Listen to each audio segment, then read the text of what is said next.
श्री स्वामी समर्थ. नमस्कार मंडळी. आज आपण पाहणार आहोत श्री स्वामी समर्थांच्या दिव्य प्रवासाची गाथा.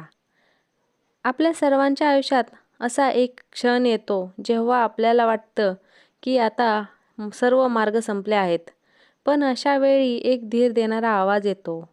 भिवू नकोस, मी तुझ्या पाठीशी आहे. हे शब्द आहेत अक्कलकोटचे परब्रह्म श्री स्वामी समर्थ महाराजांचे.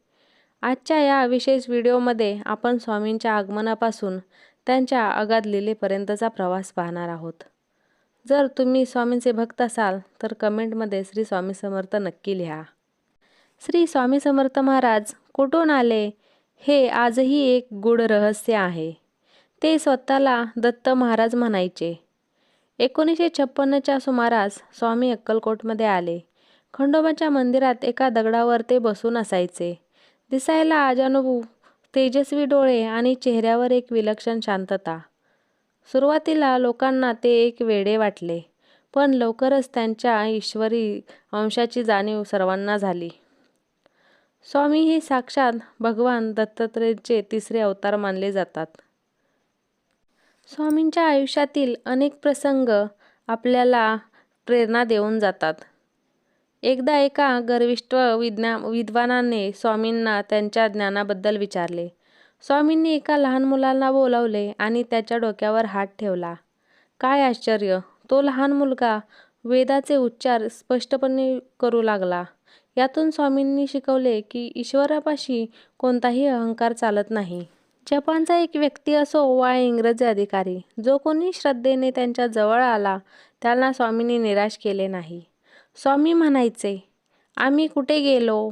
आम्ही याच वटवृक्षात आहोत. यांचा उद्देश फक्त चमत्कार दाखवणे नव्हता, तर भक्तांचा उद्धार करणे हा होता. स्वामी समर्थांनी कधीही कठोर कर्मकांडांचा आग्रह धरला नाही. त्यांनी शिकवले, आत्मविश्वास. भिवू नको, मी तुझ्या पाठीशी आहे.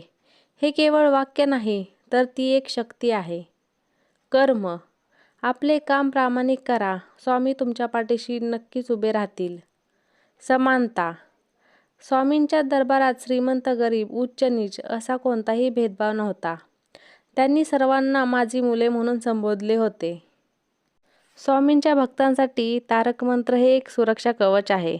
जेव्हा आपण संकटात असतो तेव्हा मनापासून म्हटलेला एक हा मंत्र आपल्याला संकटातून बाहेर काढण्यास ताकद देतो.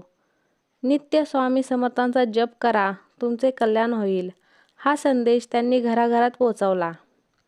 मित्रांनो, स्वामी आजही आपल्यात आहेत.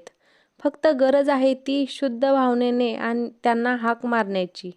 स्वामींचे कार्य आणि त्यांचे विचार जर तुम्हाला आवडले असतील तर हा व्हिडिओ तुमच्या मित्रमैत्रिणींसोबत नक्की शेअर करा. चॅनलवर नवीन असाल तर सबस्क्राईब करा